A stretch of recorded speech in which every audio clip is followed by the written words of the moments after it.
ஓம் சாந்தி 24/2/2026 காலை முரளி. ஓம் சாந்தி. பாப்தாதா மதுவன் பாபா சொல்றாங்க, இனிமையான குழந்தைகளே, நீங்கள் உங்களுடைய வாழ்க்கையின் கயிற்றினை ஒரு தந்தையுடன் பிணைத்துள்ளீர்கள். உங்களுடைய சம்பந்தம் ஒருவரிடம் உள்ளது. ஒருவருடன் தான் உங்கள் வாழ்க்கையை நடத்த வேண்டும். இப்போ நம்மளுடைய கயிறு எல்லா பக்கமும் நம்ம பிணைச்சி வச்சிருந்த கயிறெல்லாம் இப்போ பாபா கிட்ட இணைச்சிட்டோம். ஒன்லி ஒரு பாபாட்ட தான் மேலே இப்போ நம்ம கயிறு போகுது. இப்போ நம்ம சம்பந்தம் எல்லாமே அவர்கிட்ட தான். எல்லாமும் நமக்கு அவர் தான். எல்லாமே தாயாகவும் தந்தையாகவும் கணவனாகவும் சகோதரனாகவும் சகோதரியாகவும் எல்லாமே நமக்கு பாபா தான். அப்படின்னு நம்ம பாபா நினைக்க தான் நமக்கு எல்லாருடைய சம்பந்தமும் சுமூகமாக மாறிடும். ஒருவருடன் தான் இப்போ நம்ம பாபாட்ட மட்டும்தான் எல்லாத்தையும் பாபாட்ட தான் ஷேர் பண்ணணும். பாபா கூட தான் இப்போ வாழ்க்கையை நடத்தணும்ட்டு சொல்லிட்டாரு. ஏன்னா அப்படி வாழ வாழ வாழ தான் நமக்கு வெறும் பாபா மட்டும் ஞாபகத்துக்கு வருவார் கடைசி டைம்ல. கேள்வி: சங்கமயுகத்தில் ஆத்மா தனது கயிற்றை பரமாத்மாவுடன் தான் இணைக்கிறார். இதனுடைய வழக்கம் அஞ்ஞானத்தில் எந்த விதமாக இருந்து கொண்டு வருகிறது? பதில்: திருமணத்தின் பொழுது மணப்பெண்ணுடைய முந்தானையை மணமகனோட பிணைக்கிறாங்க. இது எதனுடைய அர்த்தம்னா, இது எதனுடைய ஞாபகார்த்தம்னா, இப்ப சங்கமயுகத்துல கடைசியா நம்ம அங்க சுத்தி இங்க சுத்தி பல ஜென்மம் எடுத்து கடைசியா நம்ம ஆத்மா பரமாத்மாவோட இணையிறோம். இப்போ புத்தியின் கயிற்ற அவர்கிட்ட இணைக்கிறோம் இல்லையா? இதனுடைய ஞாபகார்த்தம் தான் மணப்பெண்ணுடைய முந்தானி மணமகனோட இணைக்கிறது போல இருக்கு. வாழ்க்கை முழுவதும் அவருடைய துணைவியாக ஆகியே இருக்க வேண்டும் என்று பெண் நினைக்கிறாள். நீங்கள் இப்போது உங்களுடைய பொறுப்பை தந்தையுடன் நினைச்சுக்கிட்டீங்க அப்படின்றாரு. இப்ப நம்ம அந்த மாதிரி இப்ப நம்ம கற்பனை பண்ணிடணும். நம்மளோட கயிறை பாபா கிட்ட நினைச்சிருக்கிறோம். இப்ப எல்லாமே வாழ்க்கை முழுவதும் துணைவியாக பாபா கூட நம்ம இருக்கணும். அரை கல்பத்திற்கு நம்முடைய பாலனை தந்தை மூலமாக தான் நடைபெறும். இதுக்கப்புறம் நம்ம 21 பிறவிக்கு நமக்கு பாலனை எல்லாமே நம்ம வாழ்க்கையே பாபாட்ட ஒப்படைச்சிடணும். எத்தனை பிறவிகள் எடுத்தாலும் பாபா கொடுத்த சொத்தை தான் நம்ம போயிட்டு அங்கே அனுபவிக்க போகிறோம். இது இப்போ நம்ம எல்லாத்தையும் புரிஞ்சுக்கிட்டோம். பாடல்: வாழ்க்கையின் கயிறை உன்னுடனேயே பிணைத்தேன். ஓம் சாந்தி. இதுதான் இந்த முரளி ஃபுல்லாகவே அப்படிதான் இருக்குது. வாழ்க்கையின் கயிறை பற்றி தான் இருக்குது. பாருங்கள், வாழ்க்கையின் கயிறை உன்னுடன் பிணைத்தேன் என்ற பாடலில் சொல்கிறாங்க, எப்படி ஒரு கன்னிகை தனது வாழ்க்கையின் கயிறை கணவனுடன் பிணைக்கிறாள். வாழ்க்கை முழுவதும் அவருக்கே துணைவியாக ஆகியிருக்க வேண்டும் என்று நினைக்கிறாள். அவர்தான் காப்பாற்ற வேண்டும். அப்படின்றி கன்னிகை அவரை காப்பாற்ற வேண்டும் என்பதல்ல. உயிருள்ளவரையும் அவர்தான் அந்த கன்னிகையை பரிபாலனை செய்ய வேண்டும். இப்போ கணவரை கல்யாணம் பண்ணிட்டோம்னா அவங்க தான் நம்மளை பார்த்துக்கணும் கடைசி வரைக்கும். நம்ம அவங்கள பார்த்துக்கிறத விட அவங்க தான் நம்மளை காப்பாற்றணும். அப்படிதானே சொல்றாங்க லௌகீகத்துல. பாபா தான் சொல்றாரு, குழந்தைகளாகிய நீங்களும் வாழ்க்கையின் கயிற்றை பிணைத்துள்ளீர்கள். அது மாதிரிதான் இப்ப நம்ம கணவனா நம்ம துணைவனா பாபாவை நம்ம தேர்ந்தெடுத்திருக்கோம். இப்ப நம்மளுடைய வாழ்க்கையின் கயிற்றை அவர்கிட்ட ஒப்படைச்சிட்டோம். எல்லையில்லாத தந்தை என்று கூறினாலும் சரி, இல்லை ஆசிரியர் என்று சொன்னாலும் சரி, எது வேண்டுமானாலும் நீங்க சொல்லலாம். இது ஆத்மாக்களின் வாழ்க்கையின் கயிறை பரமாத்மாவுடன் பிணைப்பதற்கானதாகும் பாபா சொல்றார். அது எல்லைக்குட்பட்ட ஸ்தூல விஷயம். இதுவோ சூட்சமமான விஷயம். கன்னிகையின் வாழ்க்கையின் கயிறு கணவனுடன் பிணைக்கப்படுகிறது. அது மேலேயே வெளியே தெரியும். அதாவது அவங்க கல்யாணம் பண்ணிக்கும்போது எல்லாருக்குமே தெரியுது இவங்களோட இணைஞ்சிட்டாங்க அப்படின்ட்டு. ஆனா இது ஸ்தூல விஷயம். இது சூட்சமமான விஷயம். நமக்கும் ஆத்மாவுக்கும் பரமாத்மாவுக்கும் பிணைப்பு ஏற்பட்டது இந்த சங்கமேகத்துல. அவள் அவருடைய வீட்டிற்கு செல்கிறாள், கணவனுடைய வீட்டுக்கு செல்கிறாள். பாருங்கள், ஒவ்வொரு விஷயத்தையும் புரிந்து கொள்வதற்காக இவ புத்தி வேண்டும்ன்றாரு. கலியுகத்தில் இருப்பது எல்லாமே அசுர வழிகளின் விஷயங்கள். நாம் வாழ்க்கையின் கயிறை ஒருவரிடம்தான் பிணைத்துள்ளோம் என்பதை நீங்கள் அறிந்துள்ளீர்கள். உங்களுடைய சம்பந்தம் இப்போ ஒருவர்கிட்ட தான் இருக்குது. ஒருவரிடமே சம்பந்தத்தை நடத்த வேண்டும். ஏனெனில் அவரிடமிருந்து நமக்கு மிகவும் நல்ல சுகம் இப்போது கிடைக்கிறது. அவரோ நம்மை சுகத்துக்கே அதிபதியாக ஆக்குகிறார். எனவே அப்பேற்பட்ட தந்தையின் ஸ்ரீமத் படிதான் இப்ப நம்ம நடக்க வேண்டும். இது ஆன்மீக கயிறாகும்ட்டு பாபா சொல்றாரு. இப்போ நம்ம அவரு தான் நமக்கு கிடைச்சிட்டாரு இல்லையா? நம்மளோட வாழ்க்கை கயிறை அவர்கிட்ட ஒப்படைச்சிட்டோம். அவர்கிட்ட தான் நம்மளுடைய சம்பந்தம்லாம் இருக்குது. இப்போ நம்ம அவர்கிட்ட மட்டும்தான் சம்பந்தம் வைக்கணும். ஏன்னா அவர்கிட்ட இருந்து தான் இப்போ சுகம் கிடைக்குது. இது நாள் வரைக்கும் நம்ம லௌகீக வாழ்க்கையை வளர்ந்தோம், சாதாரணமாக வாழ்ந்த பக்தியும் செஞ்சோம், அங்கங்கே போனோம். ஆனால் நமக்கு சுகம் கிடைக்கவே இல்லை இல்லையா? துக்கம்தான் மிஞ்சிச்சு இல்லையா? துக்கம்தான் எல்லாருமே இப்போ எல்லார் வாழ்க்கையும் வெளி உலகத்துல துக்கமாக தான் இருக்கு. ஆனா இப்ப பாபாட்ட இருந்து நமக்கு சுகம் கிடைக்குது. அவரோ நம்மை சுகத்துக்கே அதிபதியாக இப்ப ஆக்குகிறார். எனவே அந்த மாதிரியான தந்தையின் ஸ்ரீமத் படிதான் இப்ப நடக்கணும். அதுதான் ஆன்மீக கயிறாகும். இது கண்ணிக்கு தெரியாத கயிறு, ஆத்மாக்கும் பரமாத்மாக்கும் உள்ள கயிறு. ஆத்மா தான் ஸ்ரீமத் பெறுகிறது. அசுர வழியை பெறுவதாலோ கீழே விழுந்துள்ளார்கள். நம்ம அசுர வழிப்படி நடந்தாலும் நம்ம கீழே வந்துட்டோம். இப்போது ஆன்மீக தந்தையின் ஸ்ரீமத் படி தான் நம்ம நடக்கணும்ட்டு பாபா சொல்றாரு. நாம் நமது ஆத்மாவின் கயிறு பரமாத்மாவுடன் பிணைத்து விடும்போது நமக்கு அவரிடம் 21 பிறவிகளுக்கு சதா சுகத்தின் ஆசி கிடைக்கிறது என்பதை நீங்க தெரிஞ்சுக்கிட்டீங்க. இந்த குறுகிய கால வாழ்க்கை கயிற்றினால் கீழே விழுந்து கொண்டேதான் நம்ம வந்திருக்கிறோம். இது 21 பிரிவுகளுக்கான கேரண்டின்றாரு.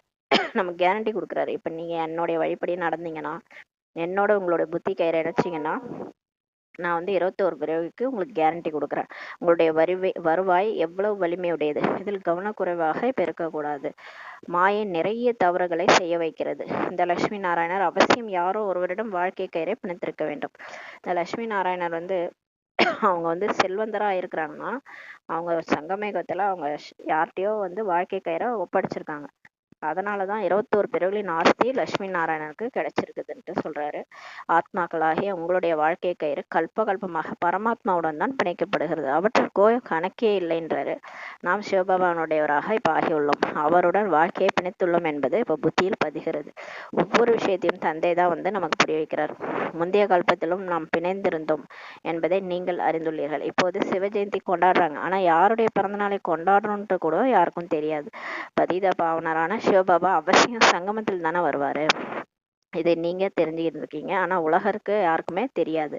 எனவே கோடியில் ஒருவர் என்று பாடப்படுகிறது. அதாவது கீதையில சொல்லிடுறாரு, நான் வரும்போது என்ன கோடியில சிலர் தான் கண்டுபிடிப்பாங்க. அது கிருஷ்ணர் தானே சொல்றாருன்னு சொல்லிடுறாங்க. கிருஷ்ணர் வந்தா ஏன் அதை கோடியில ஒருவர் தான் கண்டுபிடிப்பாங்கன்னா, கிருஷ்ணருடைய மயிலிற கூட ஒருத்தர் வருவாரு, நீல கலர்ல வந்தார்னா உடம்போட வரப்போறாரு, தெரிய போகுது. அவரை ஏன் கோடியில ஒருவர் தான் கண்டுபிடிப்பாங்கன்னா, அப்ப இது யார் சொல்லியிருக்காங்க? பரமாத்மா சொல்றாரு, நான் வரும்போது என்ன கோடியில சிலர் தான் என்ன கண்டுபிடிப்பாங்கன்னா, கோடியில ஒருத்தர் தான் கண்டுபிடிப்பாங்க. அப்படின்னா பாத்தீங்கன்னா, அப்ப அவர் கண்ணுக்கு தெரியாதவர். அவர் கண்ணுக்கு தெரியாம வராரு. அது ஏதோ ஒரு உடம்புல, வயோதிகர் உடம்புல வரன்ட்டு கீதையில இருக்குது. அப்ப ஒரு வயசானவர் உடம்புல நான் வரும்போது என்னை புரிஞ்சுக்கிறவங்க தெரிஞ்சுக்கிறவங்க கோடியில சிலர் தான்ட்டு பாடப்பட்டிருக்குது. ஆதி சனாதன தேவி தேவதா தர்மம் பெரும்பாலும் மறைஞ்சு போயிடுச்சு. மற்ற எல்லா சாஸ்திரங்கள் கதைகள் ஆகியதெல்லாம் இருக்குது இந்த தர்மம். ஆனா இந்த தர்மம் மட்டுமே இல்லை. அதாவது லட்சுமி நாராயணன் கோயில் இருக்குது, சத்யநாராயணன் கதை இருக்குது, முருகர் விநாயகர்னு அவங்கவுங்களுக்குன்னு ஒரு கதை எழுதி வச்சிருக்காங்க. மகாபாரதம் ராமாயணம் இஷ்டத்துக்கு சாஸ்திரங்கள். ஆனா ஆதி சனாதன தேவி தேவதா தர்மம்னு ஒண்ணு இருந்தது, அதை காணவே இல்லைன்றார். பின் எப்படி தெரிந்து கொள்வது? இப்போது நீங்க வாழ்க்கையின் கயிறை பிணைச்சிட்டு இருக்கிறீங்க. பரமாத்மாவுடன் ஆத்மாக்களின் கயிறு இணைஞ்சிருக்குது. முந்தானையில் கட்டுறாங்க அல்லவா, அது ஸ்தூல முந்தானை. அந்த கணவன் மனைவியோடைய அந்த முந்தானையில முடிச்சு போடுறாங்க. இது பரமாத்மாவுடன் ஆத்மாக்களின் யோகம். அதை தான் அவங்க ஞாபகார்த்தமா அந்த திருமணத்தின் போது செய்யறாங்க. பாரதத்தில் சிவ ஜெயந்தி கூட கொண்டாடினாங்க. ஆனா அவர் எப்ப வந்திருந்தார் என்பது யாருக்குமே தெரியாது. கிருஷ்ணரின் ஜெயந்தி எப்போது, ராமரின் ஜெயந்தி எப்போதுலாம் தெரியாது. குழந்தைகளே, நீங்கள் திருமூர்த்தி சிவ ஜெயந்தி என்ற வார்த்தைகளை எழுதுறீங்க. அதாவது பிரம்மா, திருமூர்த்தினா பிரம்மா விஷ்ணு சங்கரர் 3 பேருமே வரும். அவங்க படைச்சவர் சிவன். அவர் வந்திருக்கிறார், உலகத்துல ஜெயந்தியா இருக்கிறார். ஆனா இது யாருக்குமே தெரியாது. ஆனால் இச்சமயத்தில் அந்த 3 மூர்த்திகளே இல்லை. சிவபாபா பிரம்மா மூலமாக சிருஷ்டியை படைக்கிறார் என்று நீங்க சொல்றீங்க. எனவே பிரம்மா சாக்காரத்துல அவசியம் இருக்கணும் இல்லையா? கீழே பிரம்மா இருந்தா தானே அவர் பிரம்மா மூலமா படைப்பாரு. மற்றபடி நீங்க திருமூர்த்தி என்று கூறுவதற்கு விஷ்ணு மற்றும் சங்கரன் இச்சமயம் எங்கே இருக்கிறார்கள்?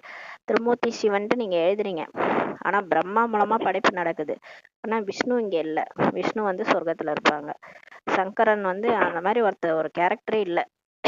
சங்கரன் மூலமா விநாசன் சொல்லியிருக்கிறாங்க. ஆனா அந்த மாதிரி கேரக்டர் இங்க இல்லை. இப்ப பிரம்மா மூலமா படைப்பு மட்டும் நடக்குது. இது மிகவுமே புரிந்து கொள்ள வேண்டிய விஷயமாகுன்றாரு. ஆனா விநாசம் நடக்க போகுது. பாலனை 5000 வருஷத்தினுடைய விஷ்ணு மூலமாக பாலனையும் நடக்கும். ஆனா அந்த கேரக்டர்ஸ் எல்லாம் இங்க இல்லை. இப்ப பிரம்மா மட்டும்தான் இருக்கிறாரு, அவர் மூலமா படைப்பு நடக்குது. திருமூர்த்தி என்பதன் பொருளே பிரம்மா விஷ்ணு சங்கரன் என்பதாகும். பிரம்மா மூலமாக தான் ஸ்தாபனை இச்சமயம் ஆகிறது. விஷ்ணு மூலமாக சொர்க்கத்துல பாலனை ஆகும். விநாசத்தின் காரியம் கடைசியில் தான் ஆக போகிறதுன்ட்டு சொல்றாரு. பாரதத்தினுடைய இந்த ஆதி சனாதன தேவி தேவதா தர்மம் ஒன்றே ஒன்றுதான். அவர்கள் எல்லாருமே தர்ம ஸ்தாபனை செய்வதற்காக தான் வராங்க. இவர் இந்த தர்மத்தை ஸ்தாபனை செய்தார் மற்றும் இது அவருடைய நூற்றாண்டு என்பதை ஒவ்வொருவரும் தெரிஞ்சிருக்கிறாங்க. குறிப்பிட்ட இந்த காலத்தில் குறிப்பிட்ட இந்த தர்மத்தை இவர் ஸ்தாபனை செய்தார் அப்படின்றது இருக்குது ஹிஸ்டரி ஜியாகிரபியில். கிறிஸ்து வந்தாரு இந்த டைம்ல இந்த தர்மத்தை ஸ்தாபனை பண்ணாருன்னு. ஆனால் பாரதம் பற்றி யாருக்குமே தெரியாது. கீதை ஜெயந்தி, சிவை ஜெயந்தி எப்போது ஆகியது என்பது யாருக்குமே தெரியாதுன்ட்டு பாபா சொல்றாரு. கீதை எப்போ சொன்னாரு பரமாத்மா, பரமாத்மா எப்போ பூமிக்கு வந்தாரு, இதெல்லாம் தெரியாது. கிருஷ்ணர் மற்றும் ராதையின் ஆயுளுக்கிடையே 2-3 வருஷம் வித்தியாசம் இருக்கக்கூடும்ட்டு சொல்றாரு. கிருஷ்ணர் ராதை அவங்களுக்கு வயசு வித்தியாசம் வந்து 2-3 வருஷம். கிருஷ்ணர் பிறந்து ஒரு 2-3 வருஷத்துக்கு கழிச்சு ராதை பிறப்பாங்க. அவங்களுக்குள்ளார வயசு வித்தியாசம் அப்படி இருக்கும். சத்தியுகத்தில் அவசியம் முதலில் கிருஷ்ணர் ஜன்மம் எடுத்திருக்க கூடும். சொர்க்கத்துல கண்டிப்பா ஃபர்ஸ்ட் கிருஷ்ணர் தான் பிறப்பாரு, பிறகுதான் ராதைன்றாரு. ஆனால் சத்தியுகம் எப்போது இருந்தது என்பது யாருக்குமே தெரியாது. ஆனா பக்தி மார்க்கத்துல சொர்க்கம் எப்ப இருந்துச்சு அதெல்லாம் தெரியாது. வானத்துல சொர்க்கம் இருக்குன்னு நினைச்சிருக்காங்க. உங்களுக்கு கூட புரிந்து கொள்வதற்கு நிறைய வருஷங்கள் ஆகியுள்ளன. இப்ப நம்மளே கூட பிக் ஆகி நிறைய டவுட்ஸ் நம்ம மனசுல இருந்திருக்கும். ஏன்னா பக்தி செஞ்சு வந்திருக்கோம் இல்லையா. நம்ம சாஸ்திரங்களும் படிச்சு மகாபாரதம், ராமாயணம், இதுல ராதே கிருஷ்ணர்லாம் வேற வேற மாதிரி கேரக்டர் வந்து சித்தரிச்சிருப்பாங்க. கிருஷ்ணருக்கு வந்து நிறைய 16,108 மனைவிகள் அப்படின்னு சொல்லுவாங்க. நிறைய குழப்பமா இருக்கும் இல்லையா. நமக்கே வந்து இப்பதான் வந்து எல்லாமே புரியுது. ஏன்னா அதெல்லாம் கதைகள், நிறைய எழுதப்பட்ட கதைகள் இருக்கு. ஆனா உண்மை என்னன்றது இப்பதான் நமக்கு புரிஞ்சுக்கிறோம். புரிஞ்சுக்கிறதுக்கு நிறைய வருஷம் ஆகுதுன்றாரு. நான் முரளியை படிக்க படிக்க படிக்கதான் உண்மை நிலவரமே நமக்கு புரியுது. பின் 2 நாட்களில் ஒருவர் எதுவரை புரிஞ்சு கொள்வார். உங்களுக்கே இப்பதான் புரியுதுன்னா 2 நாள்ல ஞானம் புரிஞ்சுக்கணும், அவங்க பிகே ஆயிரணும்னா எப்படி புரிஞ்சுக்குவாங்கன்னு சொல்லி கேக்குறாரு. நம்ம அவசரப்படுறோம்ல. என்ன இவங்களுக்கெல்லாம் புரியவே மாட்டுது, நமக்கு மட்டும் புரியுது, இவங்களுக்கெல்லாம் புரியவே மாட்டுது. என்னைக்குதான் ஒரு சத்தியமான ஒரு சிவன் பேசுறாரு, இது நம்ப மாட்டாங்கன்னா நமக்கே இப்பதான் ஒரு பல வருஷம் கழிச்சுதான் எல்லா ஃபுல் ஞானமும் புரியுதுன்னா அப்ப அவங்களுக்கு டைம் ஆக தான் புத்தி புட்டு ஓப்பன் ஆகும். தந்தை மிகவும் எளிமையாக சொல்றார். அவர் எல்லையில்லாத தந்தை ஆவார். எனவே அவசியம் அவரிடம் வந்து எல்லோருக்கும் ஆசி கிடைக்க வேண்டும் அல்லவா. ஓ காட்ஃபாதர் என்று கூறி இப்ப நினைவு செய்யறாங்க. லட்சுமி நாராயணனுடைய கோயில் கூட இருக்கிறது. இவர்கள் சொர்க்கத்தில் ஆட்சி புரிஞ்சிட்டு இருந்தாங்க. ஆனால் அவர்களுக்கு இந்த ஆஸ்தி அளிச்சது யாரு? அவசியம் சொர்க்கத்தின் படைப்பு கர்த்தா தான் அழிச்சிருக்க கூடும். இந்த லட்சுமி நாராயணுக்கு இந்த ஆஸ்தியை கொடுத்தது யாரு? அவங்களுக்கு எப்படி இவ்வளோ செல்வ செழிப்பு வந்தது? கண்டிப்பா சொர்க்கத்தை படைச்சவர் தான் கொடுத்துருப்பாரு. ஏன்னா அல்லாஹ் தானே ஆஸ்தி கொடுக்குறாரு. ஹெவனை படைச்சாரு, காட்ஃபாதர் ஹெவனை படைச்சாருன்றாங்கன்னா அப்ப ஹெவன்ல இருந்தவங்க லட்சுமி நாராயணன் தானே. இப்ப லட்சுமி நாராயணனுக்கு யாரு கொடுத்துருப்பாங்க? அப்ப அவரு கண்டிப்பா வந்து காட்ஃபாதர் தான். அப்ப அல்லாஹ் தான், சிவன் தான். அப்ப அல்லாஹ் இயேசு அல்லாஹ் ஈஸ்வர் அல்லாஹ் தேரே நான் பாடுறாங்கல்ல. பேர் தான் வேற, ஆனா ஒருத்தரே தான். அவர் ஒருத்தர் தான் வந்து லட்சுமி நாராயணுக்கு ஆசி கொடுத்திருக்காரு. ஆனால் எப்போது எப்படி கொடுத்தாரு என்பது யாருக்குமே தெரியாது. ஆனா இந்த மாதிரி சங்கமயுகத்துல வந்தாரு, பாடம் எடுத்தாரு, ஞான செல்வத்தை கொடுத்து கேள்வி செல்வம் செல்வத்தில் செல்வம் அச்செல்வம் செல்வத்தில் எல்லாம் தலைன்ற மாதிரி புத்தி பூட்டை ஓபன் பண்ணி கெட்ட புத்திய நல்ல புத்தியா மாத்தி புத்தியில ஞானத்தை போட்டிருக்கிறாரு. அதன் மூலமா தான் செல்வம் கிடைச்சிருக்குது. அந்த செல்வம் தான் அவங்களுக்கு சொர்க்கத்துல மாளிகையா மாறி இருக்குது. இதெல்லாம் யாருக்குமே தெரியாது இல்லையா. எப்படி கொடுத்தாருன்னு தெரியாது. சத்தியுகம் இருக்கும் பொழுது வேறு எந்த தர்மமும் இருக்கவில்லை என்பதை குழந்தைகளாகிய நீங்க தெரிஞ்சுக்கிட்டீங்க. சத்தியுகத்தில் நாம் தூய்மையாக இருந்தோம். ஆனா நம்ம வந்து இப்ப தூய்மையாகிறோம் இல்லையா. இப்ப ஸ்ரீமத் படி நம்ம நடந்து ஃபுல்லா தூய்மையாகணும். உடலால, மனசால, எண்ணங்களால நம்ம தூய்மையாக ஆக இந்த உலகம் மாறுது. ஆத்மாவை தூய்மைப்படுத்திட்டாலே உலகம் ஈஸியா தூய்மையாயிடும். அப்ப சொர்க்கத்துல நம்ம தூய்மையாக இருந்தோம். கலியுகத்தில் நாம் தூய்மையற்றவர்களாக இருக்கிறோம். ஆனா நம்ம மன வழி பிற வழிப்படி மாயா வழிப்படி நடந்ததுனாலதான் தூய்மை இழந்தவங்களா ஆயிட்டோம். எனவே சங்கமத்தில் ஞானம் அளித்திருக்க வேண்டும். ஆனா கடவுள் வந்து தூய்மையற்றவர்களை தான் தூய்மையாக்குறாரு. நல்லா இருக்கிற உலகத்தை வந்து அவர் எதுக்கு மாத்தணும்? சொர்க்கத்துல வந்து எல்லாரையும் திருத்தணும்னு அவர் ஏன் வர தேவையில்லை. ஏன்னா எல்லாருமே அங்க தூய்மையா இருக்கிறோம் இல்லையா. அங்க வந்து நம்மளை மாத்த தேவையில்லை. இப்பதான் வந்து சங்கமத்துலதான் நாலேஜ் கொடுத்து மாத்திருக்கிறாரு. ஏன்னா இறைவனால முடியாது எதுவுமே இல்லை இல்லையா. மனிதனை கூட தேவதையா ஆக்கக்கூடிய வந்து அந்த பொறுப்பு வந்து கடவுளுக்கு தான் இருக்கு. சத்தியுகத்தில் அல்ல. அங்கே பாக்கியம் இருக்கும். அங்க பாக்கியத்தை தான் நம்ம அனுபவிப்போம். அவசியம் முந்தைய பிறவியில் ஞானம் எடுத்திருக்க கூடும். அப்ப சொர்க்கத்துல இருக்கிற தேவதைகள் அவங்களுடைய முன்னாடி பிறவில தான் நாலேஜ் எடுத்திருப்பாங்க.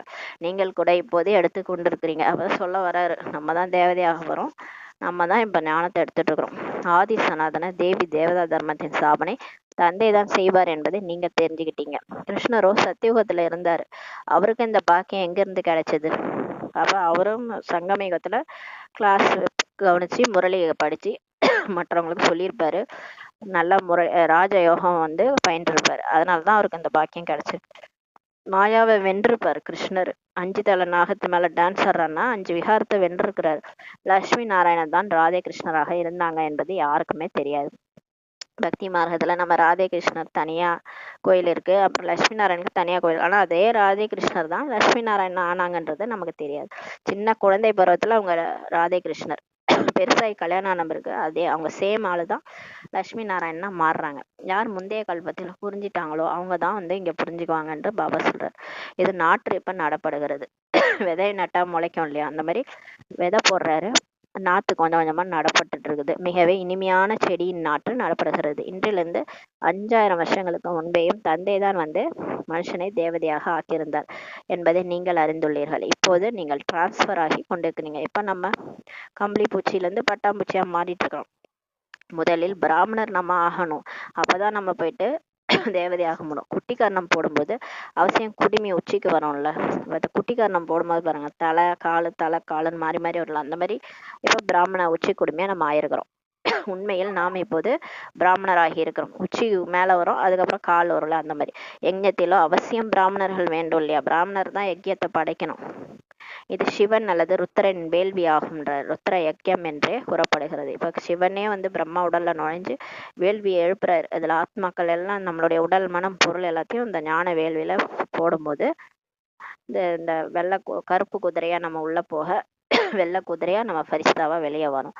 இந்த ருத்ர வேள்வியில நம்ம ஞானத்தை பயின்று நம்ம யோகா ஞானம் எல்லாம் கற்றுக்கிட்டு வெள்ளையா மாதிரி ஃபரிஸ்தாவா வெளியே வரும். கிருஷ்ணர் ஒன்றும் வேள்வியை ஏற்றவில்லை. கிருஷ்ணர் ஒன்றும் ஞான யாகம்லாம் வளர்த்தல. இந்த ருத்ர ஞான யஜ்ஞம் தான் பாடப்பட்டிருக்குது. இந்த ருத்ர ஞான யஜ்ஞத்துல இருந்து தான் விநாச ஜுவாலை பிரஜ்வலிக்கிறது. இங்கே நம்ம எல்லாரும் பிராமணர்கள் விநாச தூய்மையாக விநாச ஜுவாலை வெளியே வருது. இந்த சிவபாபாவின் யஜ்யம் பதிதர்களை பாவனமாக ஆக்குவதற்கானதாகும். ருத்ர சிவபாபா நிராகாரமானவர் ஆவார். அவர் மனித உடலில் வராமல் எப்படி யஜ்யத்தை உருவாக்க முடியும்? அவரு ஒரு ரதத்துல வந்தாகணும் இல்லையா. அவர் ரதத்துல வந்தாதான் அவர் உடம்பு இல்லாம எப்படி பேசுவாரு. அப்ப ஒரு மனுஷ உடல்ல வயோதிகர உடல்ல வரன்ட்டு சொல்லியிருக்காரு கீதையில. அதனால வயசானவர் உடல்ல வந்துதான் இந்த யஜ்யத்தை உருவாக்க முடியுன்றார். மனிதர்கள் தான் வேள்வியை படைக்கிறாங்க. சூட்சுமவதனத்திலோ அல்லது மூலவதனத்திலோ இந்த விஷயங்கள்லாம் இருப்பதில்லை அப்படின்றாரு. இந்த வேள்வி நடத்துறதெல்லாம் இங்கேதான் பூமியில தான், மேலெல்லாம் யாகம்லாம் யாரும் வளர்த்த மாட்டாங்க. இது சங்கம யுகமாகும் என்பதை தந்தை புரிய வைக்கிறார். லட்சுமி நாராயணுடைய ராஜ்யம் இருக்கும் பொழுது சத்தியுகமாக இந்த பூமி இருந்தது. இப்போது மீண்டும் நீங்க இது போல ஆகி கொண்டிருக்கிறீங்க. ஆத்மாக்களின் இந்த வாழ்க்கை கயிறு இப்ப பரமாத்மாவோட இருக்குது. இந்த கயிறு ஏன் இப்ப பிணைக்கப்பட்டுள்ளது? சதா சுகத்தின் ஆசையை பெறுவதற்காக தான் பரமாத்மா கூட நம்மளுடைய கயிறு இணைக்கப்பட்டிருக்கிறது சொல்றாரு. எல்லையில்லாத தந்தை மூலமாக நாம் இந்த லட்சுமி நாராயணனாக ஆகிறோம் என்பதை நீங்க தெரிஞ்சுக்கிட்டீங்கன்ட்டு பாபா சொல்றாரு. நீங்கள் தான் தேவி தேவதை தர்மத்தினாக இருந்தீங்க என்று தந்தை புரிய வச்சிருக்கிறார். சத்தியமான ஒரு சிவன் சொல்றாரு பாருங்க. அவர்தான் சொல்றாரு அம்சோ சோகம்ன்ற வார்த்தை என்னன்னா, நீங்க தான் மனுஷனாதீங்க, நீங்க தான் தேவதையா ஆகுறீங்க. உங்களுடைய ராஜ்யம் தான் சொர்க்கத்துல இருந்தது. பின்னால் நீங்கள் மறுஜன்மம் எடுத்து பிரித்து சத்திரிய தர்மத்துல வந்தீங்க. ராமர் சீதையா மாறினீங்க. சூரிய வம்சத்தின் ராஜ்யம் அப்புறம் போயிடுச்சு. பிறகு சந்திர வம்சத்தினர் வந்தாங்க. அப்படியே இப்ப ராஜா காலத்துல வந்து ராஜராஜ சோழன் வந்தாரு, சோழ ராஜ்யம் சேர ராஜ்யம் அப்படின்னு சொல்றோம்ல, அந்த மாதிரி கொஞ்சம் 2500 வருஷத்துக்கு முன்னாடி இதே பூமியில சூரிய வம்ச ராஜ்யம் இருந்தது. அவங்க முடிஞ்சு அவங்க ஒரு 1250 வருஷம் முடிஞ்ச பிறகு அதுக்கப்புறம் கொஞ்சம் பழசாயிடுச்சு பூமி. அப்போ வந்து திரேதாயுகமா மாறிடுச்சு. திரேதாயுக காலத்துல வெள்ளி யுகம் அது. அப்ப சந்திர வம்சத்தினர் வந்தாங்க. அப்பயும் நம்மளே தான் அதே ஆத்மாக்கள் தான் திரும்ப மறுபிறவி எடுத்து வேற வேற போஸ்டிங்ல ராஜாவாகிறது. நாம் இந்த சக்கரம் எப்படி சுற்றி வருகிறோம் என்பது உங்களுக்கு தெரியும். இவ்வளவு பிறவிகள் நாம் எடுத்தோம். குழந்தைகளே, நீங்க உங்களது பிறவிகளை பற்றி அறியாம இருக்கிறீங்க. நம்ம இந்த உடலுக்குள்ள இருக்கிறதுனால நமக்கு முன் ஜென்மம் என்ன அடுத்த ஜென்மம் என்ன எதுவுமே நமக்கு தெரியல. இந்த பிறவிதான் ஒரே பிறவி அப்படின்னு, அதுவும் கிறிஸ்டின்ஸ் முஸ்லிம்ஸ் ஒரு பிறவிதான் நினைச்சுக்கிறாங்க. மறுபிறவி எடுத்து நம்ம வரோன்றது அவங்களுக்கு தெரியல. நமக்கே நம்ம பிறவிகள் பற்றி தெரியலன்ட்டு பாபா சொல்றாரு. அவருக்கு தான் தெரியும் போன ஜென்மத்துல நம்ம என்னவா இருந்தோம், நம்ம ஏன் இந்த பாவ கர்மத்தெல்லாம் பண்ணிட்டு இப்ப இப்படி எல்லாம் அனுபவிக்கிறோம். அதாவது என்ன பாவம் பண்ணணும்னு நம்ம வாயில இருந்தே வரும். அப்ப பழைய பிறவியில ஏதோ பண்ணிருக்கோம், அதனாலதான் இப்ப அனுபவிக்கிறோம். அதனாலதான் உங்களுக்கு உங்களை பத்தி தெரியாதுன்றார். நான் அறிந்துள்ளேன் என்று பகவான் கூறுகிறார். உங்களுக்கு தெரியாத விஷயம் எல்லாம் எனக்கு தெரியும். ஏன்னா ஃபுல் எபிசோட அவர் தான் மேல இந்த சினிமா பாக்குறாரு. இந்த நாடகம் ஃபுல்லாக வந்து இயக்கப்பட்டது. அதாவது ஒரு தடவை ஷூட்டிங் எடுத்து விடப்பட்டது. திரும்ப திரும்ப அதே தான் நடக்குது இல்லையா? அதனால அவருக்கு தெரியும். இப்போது இச்சமயம் இந்த உடலில் 2 மூர்த்திகள் இருக்கிறாங்க. பிரம்மபாபா உடல்ல 2 பேர் இருக்கிறாங்க. ஒன்று பிரம்மாவினுடைய ஆத்மா, இன்னொன்று சிவபாபாவுடைய ஆத்மா. சிவ பரமாத்மா இருக்கிறார். கடவுளே வந்து அவர் உடல்ல இருக்கிறார். இச்சமயம் 2 மூர்த்திகளும் சேர்ந்து இருக்கிறாங்க. பிரம்மா மற்றும் சிவன் ஒரே உடம்புல இருக்கிறாங்க. சங்கரனும் ஒருபொழுதும் பாட்டுல வர்றதே இல்லை. சங்கரருக்கு பூலோகத்துல பாட்டே கிடையாது. சங்கரர் வந்து எங்கேயுமே வந்து இங்க பிறக்கறது இல்ல. அவர் மூலமாக எந்த ஒரு காரியமும் கிடையாது. அவர் விநாசம் நடக்கிறது கூட அவங்கவுங்களே அந்த டிராமா படி நடக்குது. மற்றபடி சங்கரன் 3வது கண்ணை திறந்தா விநாசம் நடந்துருச்சு அப்படிலாம் எதுவுமே கிடையாது. மற்றபடி விஷ்ணு எப்போ வருவாருன்னா அவரோட பாட்டு வந்து சொர்க்கத்துல தான் இருக்கும். இப்ப பிரம்மாவுடைய பாட்டு நடக்குது, சிவனுடைய பாட்டும் நடக்குது. பிரம்மா உடம்புல சிவன் வந்து படைப்பு படைக்கிறார். அதுக்கப்புறம் விநாசம் நடக்கும். அதுக்கப்புறம் சொர்க்கத்துல விஷ்ணு வந்து வருவார். விஷ்ணுனா லட்சுமி நாராயணன் இணைந்த சொர்க்கம். லட்சுமியும் நாராயணனும் ராஜ்யம் பண்றது சொர்க்கத்துல தான் இருக்கும். இப்போது பிராமணர்களாகிய நீங்க தான் இப்ப தேவதைகளா ஆவீங்க. அம்சோ சோகம் என்பதன் பொருள் உண்மையில் இதுதான் சொல்லி பாபா சொல்றார். அவர்கள் ஆத்மா சோவிலிருந்து பரமாத்மா, பரமாத்மா சோவிலிருந்து ஆத்மான்ட்டு சொல்லிட்டாங்க. அதாவது என்ன சொல்றாங்க, நானே தான் கடவுள். நான் செத்து போயிட்டேன்னா, அதாவது இப்போ யாராவது இறந்துட்டாங்கன்னா அவங்க ஃபோட்டோ வச்சு அவங்க கடவுள் ஆயிட்டாங்கன்னு சொல்லுவாங்க. அப்படிலாம் இருக்க முடியாது. எப்படி ஒரு மனித ஆத்மா போயிட்டு பரமாத்மா ஆக முடியும்? கடவுளுக்குன்னு ஒரு தகுதி இருக்கு இல்லையா? இங்க வந்து வாழ்ந்துட்டு எல்லா விகாரத்துலையும் போயிட்டு இருக்கும்போது எல்லாரையும் திட்டுறது அடிக்கிறது அப்படின்னு வாழ்ந்துட்டு போனவங்க, உயிரெல்லாம் கொலை பண்ணவங்க, அவங்க போய் எப்படி கடவுள் ஆக முடியும்? அப்ப ஆத்மாவே பரமாத்மா. சரி, சன்னியாசிகள் வந்து பிரம்மத்துல ஐக்கியமாயிட்டா அவங்க சன்னியாசிகள் கடவுள் ஆயிட்டாங்க, நானே கடவுள்ன்ட்டு சொல்லிக்கிறாங்க. அகம் பிரம்மாஸ்மின்றாங்க, நான் தான் கடவுள் நினைக்கிறாங்க. அதெல்லாம் வந்து ஆக முடியாது. பரமாத்மா வேற, அவர் பிறப்பிறப்புலே வர்றதில்லை. நம்ம பிறப்பு எடுக்கிறோம், உடம்பு எடுக்கிறோம்னாலே நம்ம விகாரத்தின் மூலமா தான் பிறப்பு எடுக்கிறோம். தேவதைகள் வேணா சரி, நெக்ஸ்ட் காடுன்னு சொல்லலாம். அவங்க விகாரத்தின் மூலமா பிறக்கிறது இல்லை, யோக பலத்தினால பிறக்கிறாங்க. மற்றபடி இங்க துவாபரகத்திலிருந்து பிறக்கிறவங்க எல்லாமே விகாரத்தின் மூலமாக, காம விகாரத்தின் மூலமா பிறக்கும் போது அவங்கள கடவுளோட எப்படி ஒப்பிட முடியும்? கடவுளுக்கும் காமத்துக்கும் ஏணி வச்சா கூட எட்டாது. அவருக்கு என்னன்னே தெரியாது, காமன்னா என்னன்னே தெரியாது. அவர் பிறப்பிறப்புலே வர்றது கிடையாது. அவர் புள்ளியா இருக்கிறார். இப்போ அவரை போய் அவரையும் நம்மளையும் நானும் அவரும் ஒண்ணுன்ட்டு எப்படி சொல்லிக்கலாம்? அப்ப இதுவே பெரிய தப்பு இல்லையா? பெரிய தவறு. எவ்வளவு வித்தியாசம் இருக்குது. அவருக்கும் நமக்கும் ஏணி வச்சா கூட எட்டாது. ஆனா அவர் சமானமா ஆக முடியும், தேவதையா நம்ம ஆக முடியும். தேவதைகள் கூட கடவுளுக்கு ஈக்குவல் கிடையாது. ஆனா சமான் ஆகிறதுக்கு முயற்சி செய்யறாங்க. நெக்ஸ்ட் காட் அவங்க. ராவணன் வந்த உடனேயே ராவணன் வழி ஆரம்பமாகிவிட்டது. எப்ப மாயா வருதோ, அரை கல்பத்துக்கு பிறகு உடல் உணர்வு வரும்போது, தேக அபிமானா இந்த ஆத்மா இல்லை, நான் இந்த உடம்புன்னு என்னைக்கு எல்லாருக்கும் உணர்வு வருதோ அன்னைக்கே ராவணராஜ்யம் ஆரம்பமாச்சு.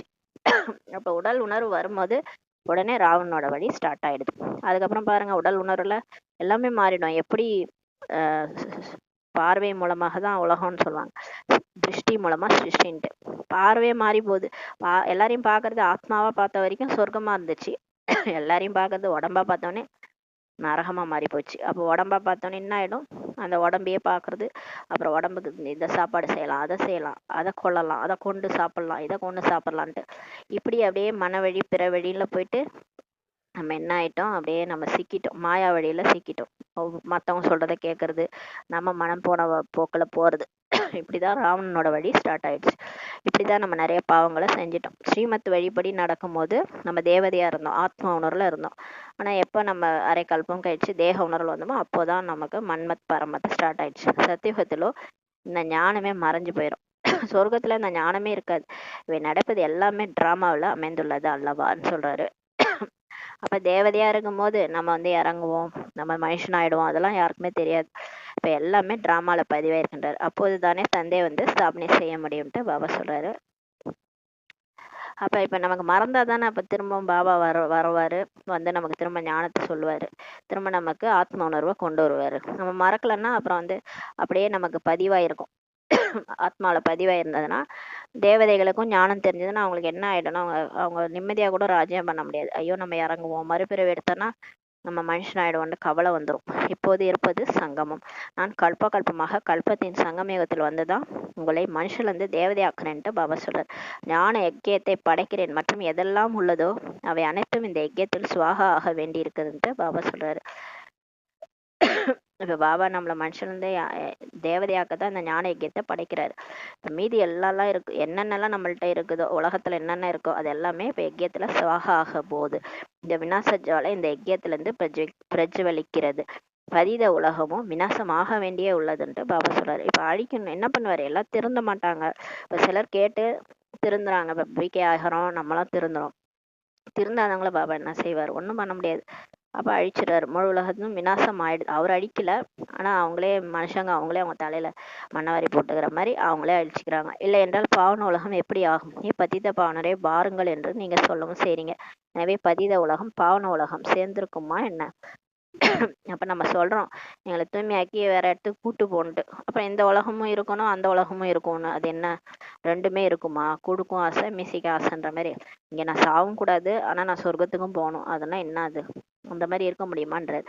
பதித உலகத்தின் விநாசமாகும். இப்ப தூய்மையற்ற உலகம் அழிஞ்சிரும். இதிலும் மகிழ்ச்சி அடைய வேண்டும். நீ இதுல நன்மை தானே அடங்கியிருக்கு. இந்த உடலை விட்டுட்டு நம்ம போய் தேவதையாக போறோம், இந்த உலகமா அழிய போகுது. இதுல சந்தோஷம்தான்றாரு. எப்படி இருந்தாலும் சாகத்தான் போறோம். நம்ம அதுக்கு தேவதை ஆகிட்டு முயற்சி பண்ணிட்டு தேவதை ஆகிட்டு போகலாம் இல்லையா? மகாபாரத போர் நடந்திருந்தது, அதன் மூலம் தான் சொர்க்கவாசல் திறந்தது. இது அதே மகாபாரத போர் என்று கூட சொல்றாங்க. இது நல்லது. பதித உலகம் முடிஞ்சு போயிடும். அமைதிக்காக தலையில் அடிச்சு கொள்ள வேண்டிய அவசியம் என்ன? உங்களுக்கு இப்போது கிடைத்திருக்கக்கூடிய மூன்றாவது கண் வேற யாருக்குமே இல்லை. இந்த ஞானத்தை நம்ம கேட்கறதுனால மூன்றாவது கண் விழிப்படையுது, ஆத்மான்ற உணர்வு வருது.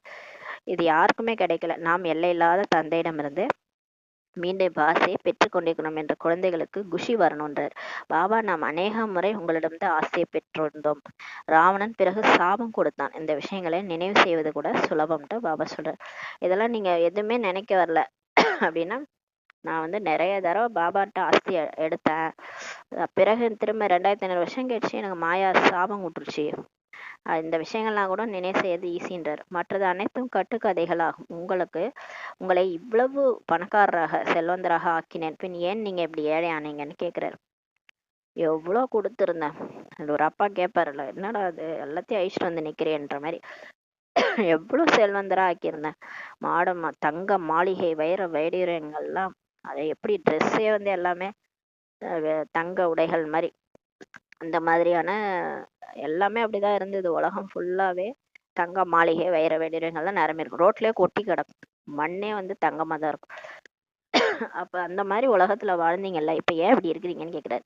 இவை எல்லாமே நாடகத்துல அமைந்துள்ளது. இது எல்லாமே சினிமா மாதிரி. நீங்க மறுபிறவி எடுத்து இப்படி ஆயிடுச்சுன்றார். ஞானம் பக்தி வைராக்கியம் என்று பாடப்படுகிறது.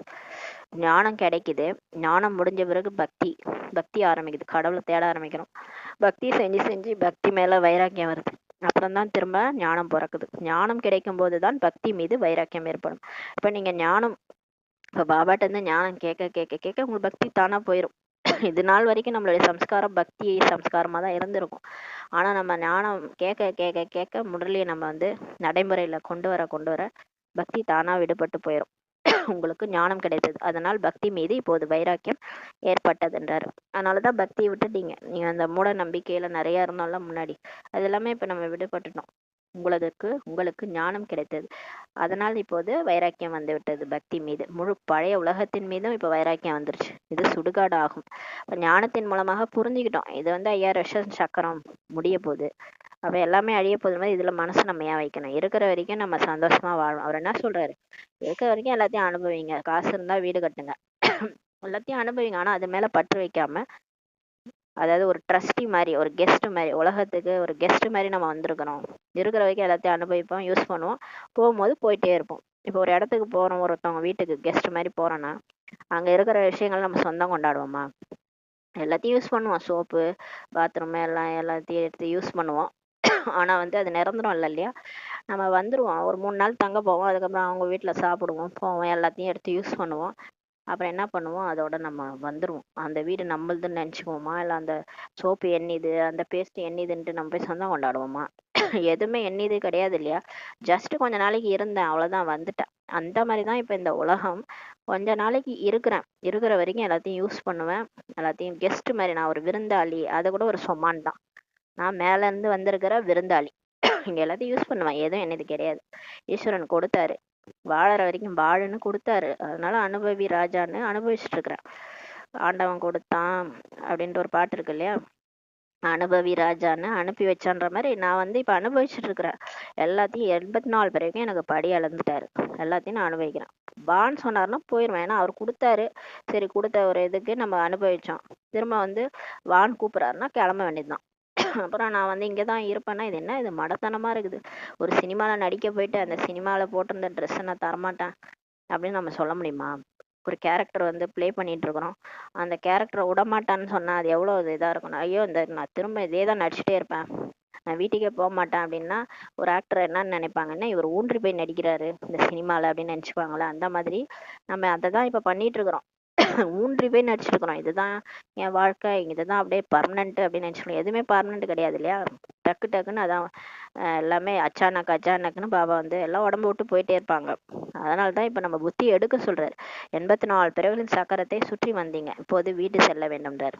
அப்போ நடிக்கிறதுக்கான வாய்ப்பு கொடுத்தாரு. நடிக்கணும். சிவனின் திருவிளையாடல் மாதிரி விளையாண்டோம். கொஞ்ச நாள் வாழ்ந்தோம். கொடுத்ததெல்லாம் அனுபவிச்சோம். இப்போ வீட்டுக்கு போகணும். என்னை நினைவு செய்தீர்கள் என்றால் என்னிடம் வந்து விடுவீர்கள்ன்ட்டு பாபா சொல்றாரு. இப்போ வீட்டுக்கு போனோம் இல்லையா? வீட்டுக்கு போனால் என்ன பண்ணணும்? அவரை நினைக்கணும். வீட்டை நினைக்கணும், அவரை நினைக்கணும். நினைச்சு அவர்கிட்ட போயிடுவோன்றாரு. அதுதான் ஈஸியான யுக்தி சொல்றாரு. ஏன்னா மாயா வந்து நம்மளை என்ன பண்ணிருச்சு, உடல் உணர்வுல கொண்டு வந்து பயம்புறுத்தி வச்சிருக்குது. மரணம்னாலே பயம் பீதி ஆக்கி வச்சிருக்கு. ஆக்சுவலா மரணம்ன்றது ஒரு வந்து ரிலீஸ் தான். ஒரு வாழ்க்கையில சிக்கி இருக்கிறோம் இல்லையா? ஒரு கூண்டுக்குள்ள சிக்கி இருக்கிற பறவை மாதிரி நம்ம அதை வந்து வாழ்க்கையில சிக்கி இருக்கிறோம்.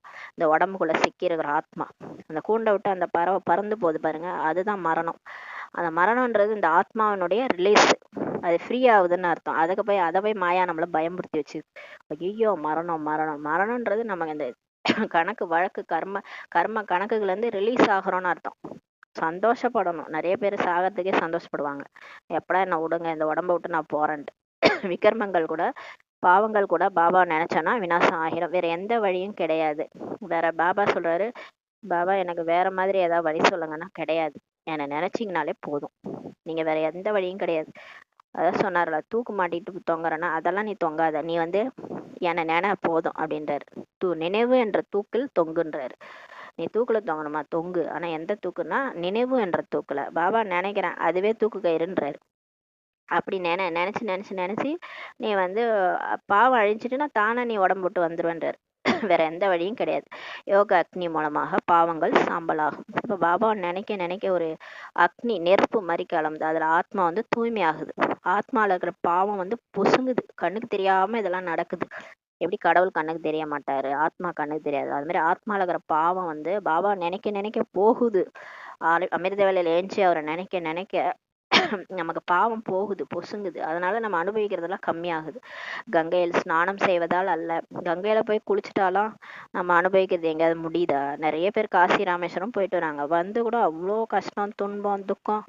ஏன் கங்கையிலே பாவம் போயிருந்தா எதுக்கு கஷ்டம் துக்கம்லாம்?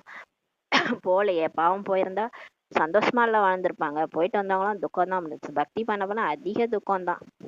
ஏன்னு பாத்தீங்கன்னா பாவம் அழிய மாட்டேது. திரும்ப திரும்ப பாவம் பண்ணா என்ன ஆகும்? தலைமையில திரும்ப சுமை ஏறிக்கிட்டே போகுது. அதனால இப்ப கடவுளை நினைக்கிறோம். அவர் எப்படி இருக்கிறாரு, ஏதா இருக்கிறாரு, நான் எப்படி இருக்கிறேன்னு புரிஞ்சுக்கிட்டு, நான் யாரு அவர் யாரு, எப்படி இருக்கோம் நாங்க 2 பேரும், அப்படி புரிஞ்சுக்கிட்டு நீங்க நினைக்கும் போதுதான் உங்க பாவங்கள் அழியும். பாவம் அழிஞ்சிருச்சுன்னா சுமையே இல்லாத லேசாயிடுவீங்க. எப்படி அந்த காத்துல அந்த பஞ்சு பறக்குது இல்லையா, அந்த மாதிரி நம்ம லேசாயிடுவோம்.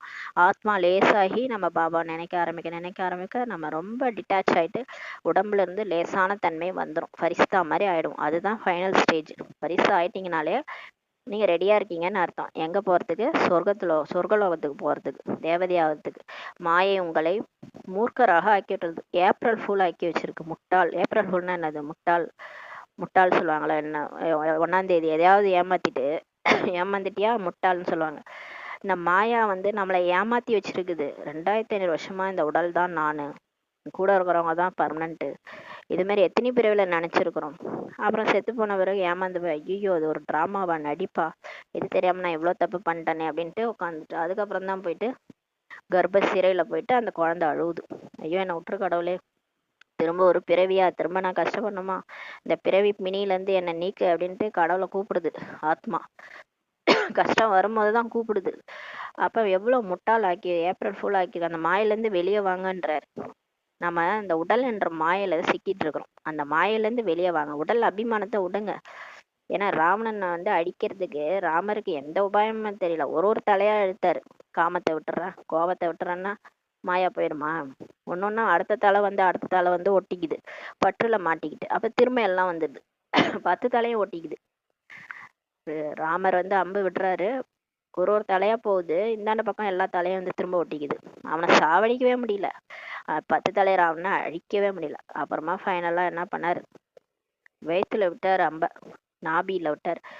அப்ப தேக அபிமானத்துல அந்த நான் உடம்பே கிடையாது, நான் ஆத்மா அசரீரி, ஃபுல்லா அப்படியே மறந்துருங்க.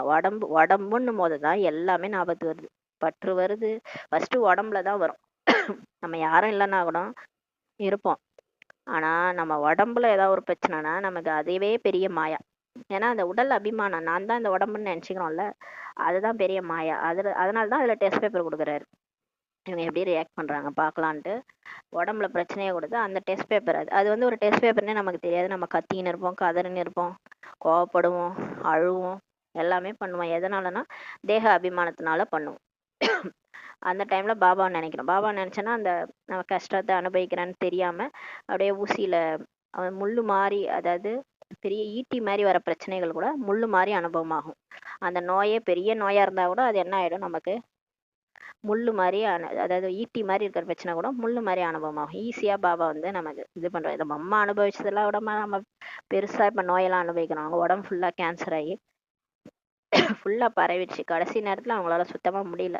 ஆனாலும் பாபாவுடைய யோகா அக்னினால அவங்க அப்படி வந்து ஃபரிஸ்தா மாதிரி மாறி இருந்தாங்க. உடல் உணர்வுல இருந்து வெளியே இருந்தாங்க. அதனாலதான் அவ்வளோத்தையும் அவங்க தாங்கினாங்கன்னா, அவங்களுக்கு ஈட்டி மாதிரி வர பிரச்சனை ஊசி மாதிரி ஆக்கியிருந்தார் பாபா. அப்ப பாருங்க, நமக்கு வந்து எல்லா டெஸ்ட் பேப்பரும் வரும், அவங்க எல்லாருக்குமே வரும். அதை நம்ம ஜெயிச்சு போறது தான் மாயாவை ஜெயிக்கிறது. அது மாதிரி மாயா நம்மளை ஏப்ரல் ஃபுல் ஆக்கி வச்சிருக்குது. இப்போது நான் உங்களை லட்சுமி நாராயணர் போல ஆக்க வந்துள்ளேன்றார். படம் மிகவும் நன்றாக உள்ளது. என்று நாம் என்னவாக இருக்கிறோம், நாளைக்கு நாம் என்னவாக இருப்போம். ஆனால் மாயை கூட குறைவானதே அல்ல. ஆனா மாயா வந்து நம்மளை முயற்சி பண்ணவே விடாது. மாயை கயிறு பிணைக்க விடுவதில்லை, பாபாவை நினைக்க விட மாட்டுது. நம்ம வந்து கனெக்ஷன் ஏற்படுத்துறோம், கயிறை கொண்டு போய் பாபாட்ட இணைக்கிறோம். இந்த மாயா என்ன பண்ணுது, கட் பண்ணி விடுது. நீ அவன் நினைக்க விடுவனா, 2500 வருஷம் என் கூட இருந்தா இப்ப திடீர்னு அவர் கூட போயிருவியா, சிவன் கூட போயிருவியான்ட்டு கட் பண்ணி விடுது. இழுபறி ஆகிறது.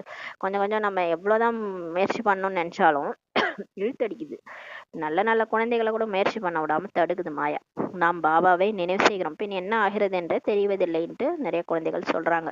மறந்து விடுகிறோம் பாபான்றாங்க. இதில் உழைப்பு உள்ளதுன்ட்டு பாபா சொல்றாரு. பிரம்மா பாபா உழைச்சார் இல்லையா, அதிக பயிற்சிகள் தான் செஞ்சாரு.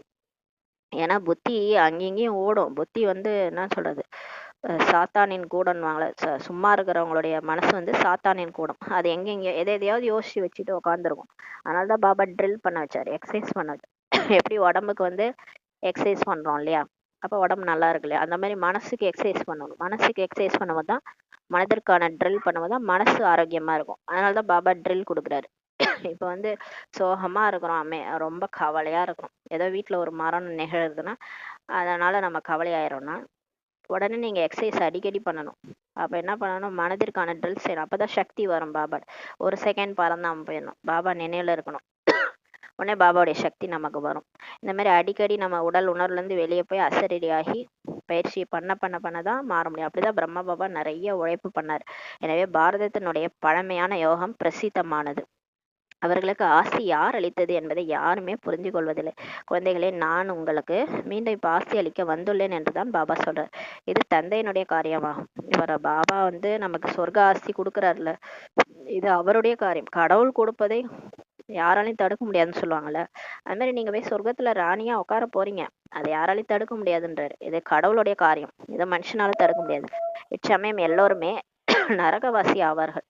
நீங்கள் குஷி அடைந்து கொண்டு இருக்கிறீர்கள். இங்க யாராவது வருகிறாங்க புரிஞ்சுக்கிறாங்க என்றால் குஷி ஏற்படுது இல்லையா. ஃபர்ஸ்ட் வராங்க, ஞானத்தை கேட்கறாங்க.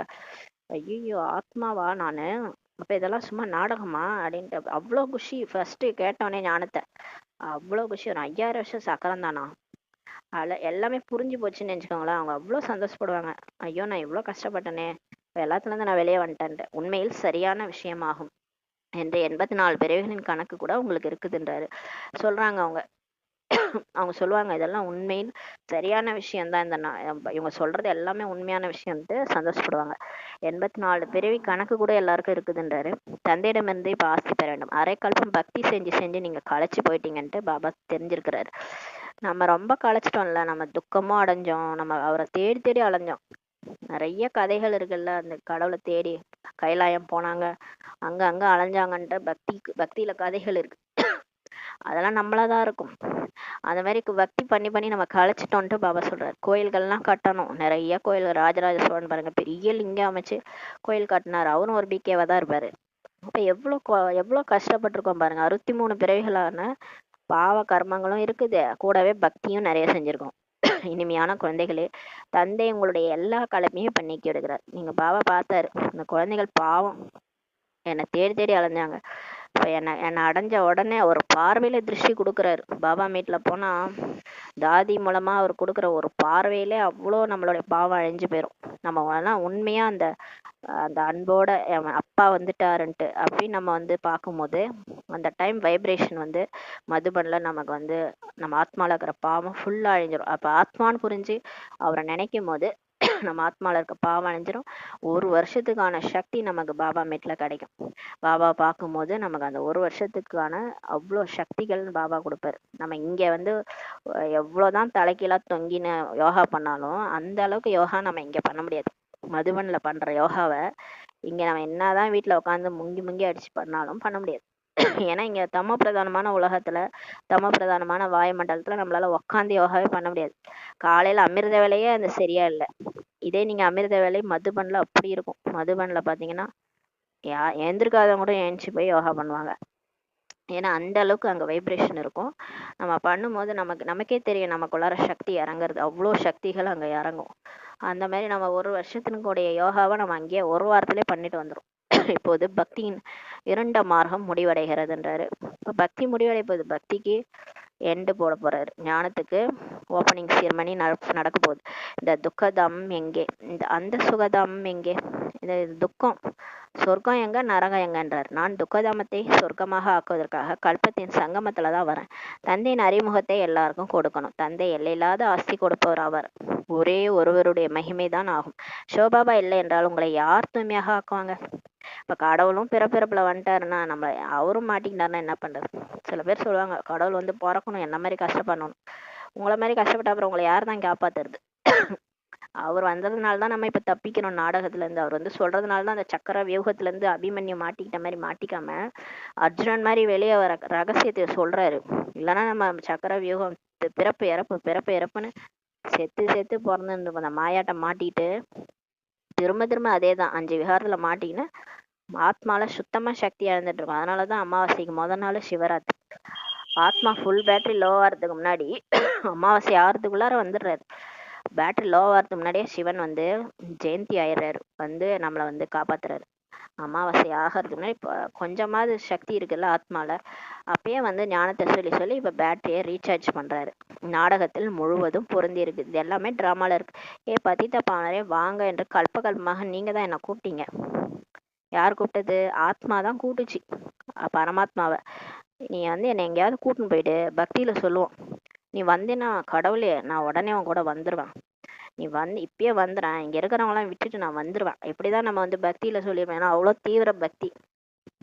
ஆனா உடம்பா நினைச்சிருப்போம் அவர் ஏதோ ஒரு முருகர், ஏதோ ஒரு சாய்பாபா, அவங்கதான் கடவுள்னு நினைச்சிட்டு நம்ம வணங்கியிருப்போம். ஆனா நமக்கு தெரியாது அது உண்மையான பரம்பொருள் யாருன்னே தெரியாது.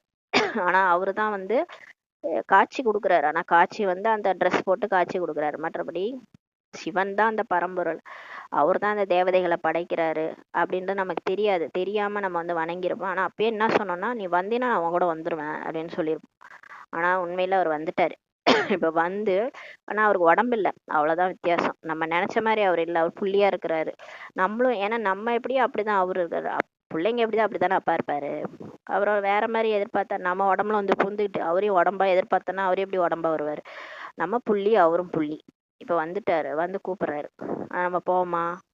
பக்தியில மட்டும் சொன்னோம் நான் வந்துடுறேன், நான் கூப்பிட்ட உடனே நீ வந்தீன்னா உடனே நான் வந்துடுவேன் எல்லாத்தையும் விட்டுட்டு. ஆனா நமக்கு போறதுக்கு இது கிடையாது. ஏன்னா 5 விகாரத்துல மாட்டிட்டு இருக்கிறோம், பற்று வச்சுட்டு இருக்கிறோம். உடம்பு மேல பற்று, உறவினர்கள் மேல பற்று, உலகத்தையே விட நம்ம ரெடியா இல்லை. என் வீடு என் வாசல்னு ஒரு குறுகிய வட்டத்துக்குள்ள நம்ம வாழ்ந்துட்டு இருக்கிறோம். சிவனுடைய ஜெயந்தி ஆகும். பிரம்மா சொர்க்கத்தை ஸ்தாபனை செய்தார் என்கிறார்கள். பிறகு சிவன் வந்து என்ன செய்தார் என்பதற்காக சிவ ஜெயந்தி கொண்டாடுறாங்க. பிரம்மா மூலமா தான் ஸ்தாபனைன்ட்டு பாடப்பட்டிருக்கு. அப்ப பிரம்மா தான் சொர்க்கத்தை படைச்சாருன்னா அப்ப சிவன் என்ன பண்ணாரு? அவருக்கு எதுக்கு சிவ ஜெயந்தி கொண்டாடுறாங்கன்னு கேக்குறாரு. பாபா கேக்குறாரு. ஒண்ணுமே புரிஞ்சுக்கிறது இல்ல. சிவன் தான் படைச்சாரு. சிவன் பிரம்மா மூலமாக படைச்சாரு. காட் வந்து ஜென்ரேட்டர், ஆப்ரேட்டர், டெஸ்ட்ரக்டர், அதனாலதான் காடுன்னு சொல்லுவாங்க. ஆனா அவரு அதை வந்து மத்தவங்க மூலமா தான் செஞ்சாரு. ஏன்னா அவருக்கு உடம்பு இல்லாதனால மனிதன் மூலமாக அத பிராமணன் பிரம்மா மூலமாக படைப்பு. அதனாலதான் விஷ்ணு மூலமாக பாலனை, சங்கரர் மூலமாக விநாசம். எல்லாமே வந்து பாத்தீங்கன்னா ஒரு தனி ஆள் கிடையாது. பிரம்மான்றதுன்னா வெறும் பிரம்மா மட்டும் இதை செய்யல. பிரம்மா ஒரு கூட்டமே வச்சிருக்கிறாரு. பிரம்மாவுக்கு 1000 கைகள் காமிச்சிருக்காங்கல்ல, அவர் பிராமணர்களோட கூட்டமே இருக்குது. அவங்க மூலமாக தான் ஸ்தாபனையை செய்யறாரு. அது மாதிரி விஷ்ணுன்றது ஒரு விஷ்ணு கிடையாது, 108 லட்சுமி நாராயணன் விஷ்ணு இருக்கிறாங்க. 108 பேர் மூலமாக பாலனை நடக்குது. சங்கரன்றது ஒரு ஆளு கிடையாது.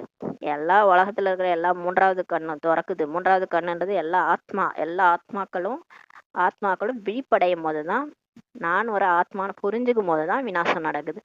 அப்ப எல்லாரும் எப்ப இந்த ஞானத்தை புரிஞ்சுக்கிட்டு நான் ஆத்மான்னு புரிஞ்சுக்கிட்டு கடவுளை நம்புறாங்களோ, கடவுள் வந்துட்டாரு, எங்க அப்பா வந்துட்டாருன்ட்டு எல்லாருக்கும் எப்ப புரியுதோ அந்த நிமிஷம் விநாசம் ஆயிடும். அதுதான் சங்கரன் மூலமாக விநாசம். சங்கரன்றது ஒரு ஆள் கிடையாது. சங்கரன்ன்றது எல்லாருமே தான். எல்லாருமே தான். அவங்க அவங்க தலையில அவங்க மண்ணவாரி போட்டுக்கிறாங்க. உங்களுடைய புத்தியில் ஞானம் முற்றிலுமாக பதிந்து விட வேண்டும். இப்ப புத்தியில ஞானம் ஃபுல்லா பதியணும். கயிறு ஒருவருடன் பிணைக்கப்பட்டுள்ளது என்றால் பின் வேறு எவருடன் பிணைக்காதீர்கள். இப்ப பாபாட்ட நீங்க மனசை கொடுத்துட்டீங்களா? இப்ப மனசை மத்தவங்கள்ட்ட எது கொடுக்குறீங்க அப்படின்னு கேக்குறாரு. பக்தியில கூட நம்ம போய் அங்கேயும் இங்கேயும் அலையக்கூடாது. கடவுள்கிட்ட இப்ப ஒப்படைச்சிட்டோம் இல்லையா? அப்ப திரும்ப திரும்ப ஏன் பின்னாடி போகணும்? அதான் முன்னேறி வந்துட்டோம் இல்லையா? அப்ப திரும்ப பின்னாடி போயிட்டு அவங்க இவங்கன்ட்டு ஏதோ ஒரு சாமி காப்பாத்தணும். எந்த சாமியும் காப்பாத்தாது. கடைசி டைம்ல ஒருத்தரை நம்பினா அவங்க பின்னாடிதான் போகணும். இல்லை என்றால் விழுந்துடுவீங்கன்றாரு. இப்ப பாபாவை நீங்க நினைக்கல, எல்லாரையும் நினைச்சிட்டு இருக்கிறீங்கன்னா கடைசியில ஃபெயிலு. பரலோக தந்தை மிகவும் எளிமையாக இருக்கிறார். எந்த ஒரு ஆடம்பரமும் இல்லை இல்லையா? வர்றதும் தெரியல, போறதும் தெரியல. பிரம்மா உடல்ல வர்றாரு, புள்ளியா வந்து அவதரிக்கிறாரு. அப்படியே வந்து உடம்பு தான் ஷேக் ஆகும். அதுல தெரியும் தாதி உடம்பு அப்படியே டக்குன்னு ஷேக் ஆகணும். ஆத்மா பிரவேசம் ஆகுது, பரமாத்மா பிரவேசம் ஆகுறாரு. ஆகி அவங்க உடம்பு மூலமா இவ்வளவு ஞானம் எப்படி சொல்ல முடியும்? ஒரு வயசானவங்க 4 பக்கம் முரளி, அது இந்த முரளியாவது பரவாயில்ல, 4 பக்கம் அவ்வியக்த முரளியெல்லாம் 8 பக்கம் போகும். சில முரளியெல்லாம் பெருசா இருக்கும். அது ஒரு வயசானவங்க பேச முடியுமா? யோசிச்சு பார்க்கணும். நமக்கே ஒரு 4 வார்த்தையை சேர்ந்து பேசுறதுக்கு திக்கும் நமக்கு வாய். நல்லா இருக்கிறவங்களுக்கே திக்கும். இதுல வயசானவங்க தாதி அவங்க உடம்புல வந்து யார் பேசுறாங்க? 8 பக்கம் முரளி யார் பேசுறது? யார் பேசுறது? கொஞ்சமாவது யோசிக்கணும். இது யார் பேச முடியும்? இதை வந்து அந்த அந்த தாதி பேச முடியுமா? இதுக்கு ஏதாவது வாய்ப்பு இருக்கா அப்படின்னு நீங்க யோசிச்சு பார்க்கணும். அப்படியே பேசினாலும் தப்பு தப்பா தான் பேசணும். வயசானவங்க பேசினா. அவங்க கடைசி காலம் வரைக்கும் வந்திருக்காரு. 2016 வரைக்கும் வந்து பேசியிருக்காரு. அப்ப யோசிச்சு பாருங்க, கடவுள் தானே வந்திருக்காரு. அப்ப அவர் தான் வந்து நமக்கு எளிமையா புரிய வைக்கிறார். எந்த ஒரு ஆடம்பரமும் இல்லை. அவர் என்ன சன்னியாசி மாதிரி ஒரு காவி உடைய எடுத்துக்கிட்டு என் காலில் விழுங்க அப்படிலாம் சொல்றாரா? ஒண்ணுமே கிடையாது இல்லையா? எந்த ஒரு ஆடம்பரமும் இல்லை. இல்ல நகை நட்டெல்லாம் போட்டுக்கிட்டு உட்காந்துருக்காரா? எதுவுமே கிடையாது. கடவுள் வந்து வர்றதும் தெரியல, போறதும் தெரியல. அந்த தந்தையோ அவருக்கு நானுன்ற அகங்காரமும் கிடையாது. நான் தான் அந்த உலகத்தை படைச்சேன் தெரியுமா, உங்களெல்லாம் என்ன பண்றேன்னு பாருங்க அப்படின்னு நான் சொல்றாரு. ஒண்ணுமே கிடையாது. அவரு நான்றதே கிடையாது. அகங்காரம்னே அவருக்கு என்னன்னே தெரியாது. அகங்காரி அவர். இப்ப நமக்கு அகங்காரம் இருக்குன்னா நமக்கும் கடவுளுக்கும் ஏணி வச்சா கூட எட்டாது. அதை புரிஞ்சுக்கணும். நான் நம்ம பேசுறோம்னா நம்ம ஒண்ணுமே பாப் சமான் ஆகல, நம்ம பாபா பக்கத்துல கூட போக முடியாது அப்படின்னு தான் அர்த்தம். அது மாதிரி காமம், கோபம் இருந்தாலும் நம்ம பாபா தோத்துட்டோம்னு அர்த்தம். பற்று வச்சிருந்தாலும் உடம்பு மேல பற்று, உறவினர்கள் மேல பற்று, வீட்டு மேல பற்று, மண்ணு மேல பற்று, சாப்பாடு மேல பற்று, எல்லாத்து மேலேயும் பற்று வச்சிருக்கோன்னா கடவுளுக்கு இதெல்லாம் பற்று இருக்கா? இல்ல. ஆனா இந்த உலகத்தையே படைச்சவர் அவர் தான். ஆனா அவர் எது மேலேயும் பற்று வைக்கிறது. அந்த உடம்பு பிரம்மாவுடைய உடல், நான் தற்காலிகமா வந்துட்டு போறேன், இது என்னோட உடல், நான் சொந்தம் கொண்டாடுறாரு. இல்ல, அது தற்காலிகமா எனக்கு கிடைச்ச உடல். அதுவே தூய்மையற்ற உடல் தான். அதுல டக்குன்னு வந்துட்டு டக்குன்னு போயிடுறாரு. ஒரு கெஸ்ட் மாதிரி அவர் கரெக்டா ரோல் பண்றாரு. ஆனா நம்ம தான் என்ன பண்றோம்? வந்து பூந்துட்டு இதுதான், இது என்னதுன்ட்டு சொந்தம் கொண்டாடிட்டு இருக்கிறோம். அப்ப பாருங்க, அவருக்கும் நமக்கு எவ்வளவு வித்தியாசம் இருக்கு. அந்த தந்தையும் மோட்டார்களில் மற்றும் விமானங்கள்ல சுத்துவார், நம்மளுடைய லௌகீக தந்தை. ஆனா இந்த எல்லையில்லாத தந்தை பாருங்க, பரமாத்மா மோட்டார், விமானம், ஏரோப்ளேன்லாம் அவருக்கு தேவையே இல்லை. சைன்னு வந்துருவார் மேல இருந்து. நான் பதித உலகத்தில் பதித சரீரத்தில் குழந்தைகளின் சேவைக்காக வந்துள்ளேன் என்று சொல்றார். நமக்கு சர்வீஸ் பண்ண வந்திருக்காரு. அவினாஷி சர்ஜன் வாருங்கள் என்று வந்து எங்களுக்கு இன்ஜெக்ஷனை போடுங்கள் என்று நீங்க தான் கூப்பிட்டீங்க. இன்ஜெக்ஷன் போடப்பட்டு கொண்டிருக்கிறதுன்றாரு. இப்ப டாக்டரை கூப்பிட்டோம், நம்ம ஆத்மாவுக்கு ஊசி போடுற டாக்டரை கூப்பிட்டோம், வந்து ஊசி போட்டுனுக்குறாருன்னு சொல்றாரு. நான் தான் வந்து ஊசி போட்டுனுக்குறேன், உங்களை மாத்தின்னுக்குறேன்றாரு. நம்ம மாறுறது நமக்கே தெரியாது. முரளி மூலமா டெய்லி மாத்திட்டு இருக்கிறாரு. யோகம் செய்தீர்கள் என்றால் உங்களது பாவங்கள் சாம்பலாகும் என்று தந்தை கூறுகிறார். நீங்க யோகா பண்ணீங்கனாலே உங்க பாவம் அழிஞ்சிரும். யோகானா ஒன்றும் கிடையாது, ரொம்ப நான் அப்படியே கையை காலெல்லாம் இறக்டா வச்சுக்கின்னு கையை எப்படி வச்சிங்கன்னு அப்படிலாம் பண்ணணும் கிடையாது. அன்பா அப்பாவை நினைச்சா போதும். ஆத்மான்னு புரிஞ்சு பரமாத்மா தந்தைய புள்ளின்னு நினைச்சு புள்ளிய நினைக்கணும், அன்பா நினைக்கணும். ரொம்ப கஷ்டப்பட்டெல்லாம் நினைக்க தேவையில்ல. அன்பா ஒரு அப்பா வெளிநாட்டுல இருக்கிறாரு, அவரை குழந்தை அப்பா அப்பான்னு வீடியோ காலில் வந்து வாப்பா வாப்பா பேசலான்னு ஆசையா கூப்பிடாது. அந்த மாதிரி ஆசையா உட்காந்து பேசுங்க அவரு கூட. பாபா பாபான்னு டெய்லி பேசின்னு இருந்தா கூட பரவாயில்ல, புள்ளின்னு நினைச்சு பேசுங்க, அவ்வளவுதான். உடம்பா நினைக்காதீங்க, லிங்கமா நினைக்காதீங்க, புள்ளின்னு நினைச்சு பேசுங்க. தந்தை 63 பிறவிகளின் துக்கத்தை தீர்ப்பவராகவும் 21 பிறவிகளுக்கு சுகத்தை அளிப்பவராகவும் இருக்கிறார். நல்லது. இனிமேலும் இனிமையான காணாமல் போய் வெகு காலம் கழித்து கண்டெடுக்கப்பட்ட குழந்தைகளுக்கு தாய் தந்தை பாப் தாதாவின் அன்பு நினைவுகள் மற்றும் காலை வணக்கம். ஆன்மீக குழந்தைகளுக்கு ஆன்மீக தாய் தந்தையின் நமஸ்காரம். நாம் ஆன்மீக குழந்தைகள் ஆன்மீக தாய் தந்தைக்கு நமஸ்காரம். தாரணைக்கான முக்கிய சாரம். ஃபர்ஸ்ட் பாயிண்ட், தங்களது புத்தியின் ஆன்மீக கயிறை ஒரே ஒரு தந்தையுடன் பிணைக்க வேண்டும். ஒருவரின் ஸ்ரீமத் படிதான் நடக்க வேண்டும். 2வது பாயிண்ட், நாம் மிகவும் இனிமையான செடி நாற்றினை நட்டு கொண்டிருக்கிறோம். எனவே முதல் சுயம் தங்களை மிக மிக இனிமையானவராக ஆக்க வேண்டும். நினைவு யாத்திரையில மூழ்கி இருந்து பாவங்களை விநாசம் செய்ய வேண்டும். வரதானம், மனனம் செய்யும் சக்தி மூலமாக ஒவ்வொரு பாயிண்டின் அனுபவம் உடையவராக ஆகிவிடும். எப்பொழுதும் சக்திசாலி மாயினாலும் கூட தடைகள்னாலும் பாதிக்கப்படாதவர் ஆவீர்களாக.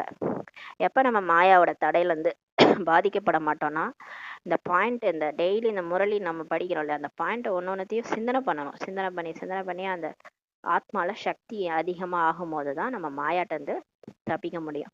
எப்படி சரீரத்தின் சக்திக்கு ஜீரணிக்கும் சக்தி அல்லது செரிமானம் செய்யும் சக்தி அவசியமோ, இப்ப நம்ம சாப்பிட்றோம்ல, சாப்பிட்றது பெருசு இல்லை, டைமுக்கு அப்படியே வயிற்ற திறந்து கூட அப்படியே கொட்டிக்கலாம். ஆனா அதை ஜீரணிக்கிற திறன் எங்க தெரியுமா இருக்கு? வாயில தான் இருக்கு. வாயில அந்த சலைவா இருக்குல்ல, அந்த எச்சில், அதுதான் அந்த நம்ம சாப்பிட்ற சாப்பாட்டை அது கூட கலந்து அது உள்ள போகும்போது தான் அது வந்து வாயில தான் பல்லு இருக்குது, வாயில தான் எச்சில் இருக்கு. அப்ப நீங்க சாப்பிட்ற சாப்பாடை வாயிலே நீங்க பாதி குழைச்சி அதை நல்லா மென்று சாப்பிட்டு காத்து போகாத மாதிரி வாயை மூடி சாப்பிடணும், திறந்துட்டு சாப்பிடக்கூடாது. வாயை மூடி நல்லா சாப்பிடும் போது தான் அதை ஜீரணிக்கும் திறன் வருது. அது வயிற்றுக்கு போனோடனே வயிற்றுல வந்து ஒன்றும் கிடையாது, வயிற்றுல ஒன்றும் பல்லுலாம் கிடையாது, கிரைண்டர்லாம் கிடையாது. அது வந்து வயிற்றுல போனோடனே தானா செரிச்சு கொன்றது. இங்கேயே நீங்க குழைச்சி அனுப்பிச்சாதான் அது வயிற்றுல போயிட்டு அது செரிக்கும். அவ்வளவுதான். வயிற்றுல போயிட்டு அது அப்படியே ஒரு மிஷின் மாதிரி தான், அதை அப்படியே ஃபுல்லா இது பண்ணி அதை பிரிச்சு அதுல இருக்கிற எனர்ஜி எல்லாம் நம்ம எலும்பு சதைக்கு போகும். மற்றதெல்லாம் தேவையில்லாததெல்லாம் வந்து கழிவா வெளியே போயிடும். அப்ப ஜீரணிக்கும் சக்தி வந்து தேவை. ஒரு சரீரத்துக்கு சாப்பாடு கொடுக்குறீங்கன்னா அதுக்கு ஜீரணிக்கும் சக்தி தேவை. அதுக்கு தான் அந்த இன்சுலின் அமிலம்லாம் சுரக்குதுன்னு சொல்லுவாங்க, அது மூலமா தான் செரிக்கும். இப்ப அந்த மாதிரி நம்ம வந்து சாப்பிட்ட சாப்பாடை வந்து அந்த பசு என்ன பண்ணும், அசை போட்டுக்கிட்டே இருக்கும், அது வாயில அசை போடும், அப்பதான் செரிக்கும். அது நல்லா போயிட்டு செரிமானம் ஆகுன்றதுனால அசை போட்டு தான் அது செரிக்க வைக்கும். அது மாதிரிதான் இந்த ஆத்மாவில் வந்து சும்மா நான் ஞானத்தை இந்த காதில் வாங்கினா அந்த காதில் விட்டா அப்படின்னு போகக்கூடாது. அதை வந்து டெய்லி சிந்தனை பண்ணாதான் அதனுடைய சக்தி நமக்கு கிடைக்கின்றார். அது போல ஆத்மாவை சக்திசாலி ஆக்க வேண்டும் என்றால் மனனம் செய்யும் சக்தி அவசியம். மனனம் செய்யும் சக்தி மூலமாக அனுபவ சுரமும் ஆகிவிடுவது, இதுதான் எல்லாவற்றையும் விட பெரிய சக்தியாகும். நான் முரளி கேட்டேன், அந்த காதல வாங்கினா அந்த காதல விட்டுட்டேன், அதனால ஒண்ணுமே நடக்காது. நீங்க எப்படி இருந்தீங்களோ அப்படியே தான் இருப்பீங்க. மனுஷன்ல இருந்து மனுஷனா தான் இருப்பீங்க. தேவதையாவும் ஆக மாட்டீங்க, பிகேவா ஆக மாட்டீங்க, பரிசாவாவும் ஆக மாட்டீங்க. அப்படியே இந்த காதல வாங்க அந்த காதல விட்டீங்கன்னா ஒண்ணுமே நடக்காது. கேட்ட ஞானத்தை சொரூபத்துல கொண்டு வரணும். பாபா என்ன சொன்னாரு அது மாதிரி நான் மாறணும். அதை அப்படியே நீங்க வந்து ஃபாலோ பண்ணணும். ஃபாலோ பண்ணி வாழ்க்கையில அதை கொண்டு வரும்போது தான் ஒவ்வொரு ஸ்ரீமத்தையா நம்ம வாழ்க்கையில கொண்டு வர பாபா அமிர்த வேலை செய்ய சொன்னாரா, அதை நாளே நம்ம எழுந்திருக்க ஆரம்பிச்சிடணும். நம்மளாம் 2:30 மணிக்கு எழுந்திருப்பாங்க, நம்ம ஒரு 4 மணிக்கு எழுந்திருக்கிறோம், 3:30க்கு எழுந்திருக்கிறோம். பரவாயில்ல, நம்மளால முடிஞ்சது செய்யறோம். அப்படியே கொஞ்சம் கொஞ்சமா அதிகரிச்சு நம்ம செய்ய ஆரம்பிக்கணும். முரளி டெய்லி படிக்கணும். முரளியில் உள்ள பாயிண்ட்ஸை வாழ்க்கையில கொண்டு வரணும். அதை ஒன்னொன்னா சிந்தனை பண்ணி நம்ம வந்து அனுபவஸ்வரூபமா ஆக்கிட்டீங்கன்னா இதுதான் எல்லாற்றையும் விட பெரிய சக்தியாகும். அப்பேற்பட்ட அனுபவம் உடையவர் ஒருபோதும் ஏமாந்து போக முடியாது. இந்த மாதிரி யார் வந்து ஞான முரளியை கேட்டு சிவன் சொல்றாருன்றத ஏத்துக்கிட்டு அதை சொரூபமாக்கி தன்னுடைய வாழ்க்கையில தாரணை பண்றாங்களோ, மாறுறாங்களோ, தானும் மாறி மற்றவங்களையும் மாத்துறாங்களோ, அந்த வீடே மாறுது. ஒரு பெண் நினைச்சா அந்த 21 குலத்துக்கு 21 குலத்தை உயர்த்துவாள்னு சொல்லுவாங்க. அது மாதிரி பாபா மாதா ஸ்தலத்தில் தான் கலசத்தை வைக்கிறாரு. அந்த பெண்ணு தானும் மாறி அந்த குடும்பத்தையும் மாத்துறாங்கல்ல, அதனாலதான் பெண்கள்கிட்ட சொல்றாரு ஞானத்தை. இப்படி எல்லாரையும் மாத்தி மாத்தி உலகமே மாத்துறாரு. அந்த மாதிரி யார் அனுபவசாலி ஆயிட்டாங்களோ, ஞானத்தை வந்து சொரூபமாக்கிட்டாங்களோ, அவங்க ஒருபோதும் ஏமாந்து போக முடியாது. காதால் கேள்விப்படும் விஷயங்களால் நிலை குலைஞ்சு போக மாட்டாங்க.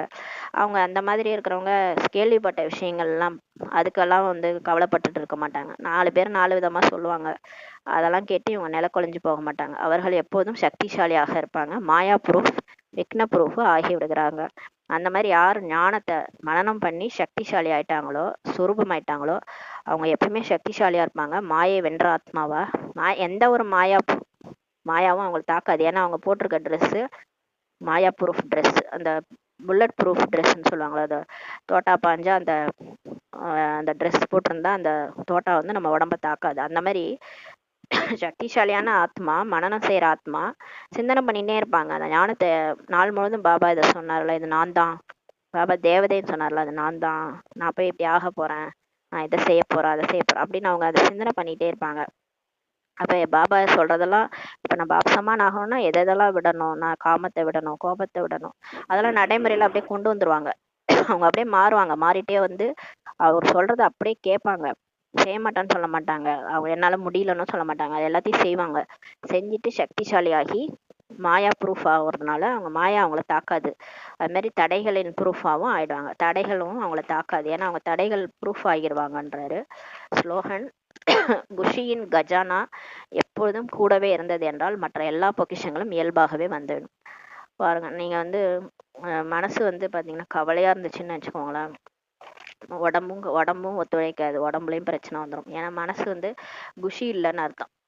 குஷி இல்லைன்னா எதுவுமே இல்லை, குஷி இல்லைன்னா எல்லாமே எதுவுமே இல்லைன்னு, நம்மள்ட்ட எதுவுமே இல்லைன்னு அர்த்தம். அதான் பாபா சொல்றாரு, சத்து டானிக்கு குஷி போன்ற ஒரு சத்து டானிக்கே கிடையாது, டெய்லி அது ஒரு டம்ளர் குடிங்கன்றாரு. குஷி இல்லைன்னா கூட ஏதாவது அடைஞ்சதை நினைச்சு நினைச்சு எனக்கு பாபா கிடைச்சிட்டாரு, பாக்கியம் கிடைச்சிருச்சு, சொர்க்கத்துல நான் தேவதையாக போறேன், எதையாவது நினைச்சு குஷியை ஏற்படுத்துங்கன்றாரு. நடக்க போறதை நினைச்சு நினைச்சு சந்தோஷப்படுங்க. அப்ப குஷியோட கஜானாவே உங்களுக்கு கிடைச்சிச்சுன்னா, கூடவே இருந்துச்சுன்னா எல்லா பொக்கிஷங்களும் உங்களுக்கு வந்துரும்ன்றார். அவ்யக்த சமிஞை. ஒற்றுமை மற்றும் நம்பிக்கையின் விசேஷத்தன்மை மூலமாக வெற்றியில் நேர்ந்தவர் ஆகுங்கள். வெற்றியில் நேர்ந்தவர் ஆக வேண்டும் என்றால் சாதாரண செயல்களில் இருக்கும்போது கூட பரிஸ்தாவின் நடத்தை மற்றும் நிலை இருக்கட்டும். அப்படின்னு என்ன செய்வது, வேலையே அப்படி இருந்துச்சு, சூழ்நிலையிலே அப்படி இருந்துச்சு, பிரச்சனையே எனக்கு அப்படி இருந்துச்சு, அதனால நான் சாதாரணமாயிட்டேன், பரிஸ்தா மாதிரி பாபா இருக்க சொன்னாரு, ஆனால் என்னால் இருக்க முடியல, எனக்கு அவ்வளோ வேலை பலு, எனக்கு டென்ஷன் ஆயிடுச்சு, முகம் பார்த்தா சுருங்கி போயிருக்குது, கவலையா இருக்குதுன்னா சாதாரண தன்மை வந்துருச்சு அப்படின்னு அர்த்தம். அந்த மாதிரி நீங்க சொல்லக்கூடாது. எந்த நேரத்திலும் எப்பேற்பட்ட நிலைமையிலும் உங்களுடைய அலௌகிக சுரூபம் ஒவ்வொருவருக்கும் அனுபவமாகும். இப்போ பாக்குறீங்கன்னா ஒரு கஷ்டமான சூழ்நிலை, ஏதோ ஒன்று உடம்பு சரியில்லை, அப்ப கூட சிரிச்சுட்டு தான் இருக்கணும். முகம் எப்படி இருக்கணும், சிரிப்பா, அதாவது புன்முறுவலா இருக்கணும். ரொம்ப சிரிச்சிங்கன்னா அப்படி சிரிக்க கூடாது, புன்முறுவலா இருக்கணும். அதாவது இது கூட எனக்கு பல பிறவிகளினுடைய கணக்கு வழக்க முடியுது, கர்மாதித்த நிலையை அடைஞ்சிட்டு இருக்கிறேன், ஏதோ ஏதோ செஞ்ச நான் கர்மாவனால இதை நான் அனுபவிக்கிறேன் அப்படின்னு ஏத்துக்கிட்டு முகம் எப்படி இருக்கணும், அந்த தேவதைகள் மாதிரி புன்சிரிப்பா இருக்கணும். அப்ப எந்த நேரத்திலும் எப்பேற்பட்ட நிலைமையிலும் கூட உங்களுடைய அலௌகிக சுரூபம் வந்து எல்லாருக்கும் அனுபவம் ஆகணும். என்ன இவங்க டென்ஷனே ஆக மாட்டாங்க, இவங்க அப்படியே ஃபரிஸ்தா மாதிரி இருக்கிறாங்க அப்படின்ட்டு எல்லாரும் சொல்லணும். எப்படி விஷயமோ அப்படியே உங்களது சொரூபத்தை அமைத்து கொள்ளாதீர்கள். இப்ப வந்து விஷயம் எப்படியோ அந்த மாதிரி நீங்க மாறிக்காதீங்கன்றாரு. ஒரு டென்ஷன் ஆகுற இடம்னு நினச்சிக்கோங்களேன், அப்படியே டென்ஷன் ஆகிடாதீங்கன்றாரு. அப்போ நமக்கும் மற்றவங்களுக்கும் என்ன வித்தியாசம்? இப்போ சாதாரண தன்மை வந்துடுது இல்லை, அதனால சொல்கிறாரு. அப்போ ஞானம் அடைஞ்சவங்களுக்கும் ஞானம் இல்லாதவங்களுக்கும் வித்தியாசமே இல்லை. அப்போ நான் பிகேஸுக்கும் வித்தியாசமே இல்லாத மாதிரி இருக்கும். விஷயங்கள் உங்களை மாற்றி விடக்கூடாது. என்ன பாபா பண்ணுறது, அவங்க அப்படி பேசிட்டாங்க, எனக்கு அதனால கவலையாயிடுச்சு, அதனால நான் இப்படி ஆயிட்டேன் அப்படின்னு நம்ம சொல்லக்கூடாது. விஷயம் எல்லாம் வந்து விஷயம் பெருசா பாபா பெருசா, பாபா தானே பெரியவர். விஷயத்துக்கு பாபாக்கு முன்னாடி விஷயம் ஒண்ணுமே கிடையாது. அதனால விஷயத்தினால நீங்க மாறிடக்கூடாது. அப்போது எல்லோருக்கும் சமீபத்தில் வருவார்கள். மேலும் ஒற்றுமையின் கூட்டமைப்பு வலுப்பட்டு விடும். அப்ப இந்த மாதிரி நம்ம மாற மாற எல்லாரும் நமக்கு கிட்டக வருவாங்க. அப்புறம் எல்லாரும் ஒன்னாயிடுவாங்க. ஒற்றுமையின் கூட்டமைப்பு வலுப்பட்டு விடும்ட்டு பாபா சொல்றாரு. ஓம் சாந்தி. நன்றி பாபா, நன்றி ராமா, நன்றி பரிவாரம். ஓம் சாந்தி.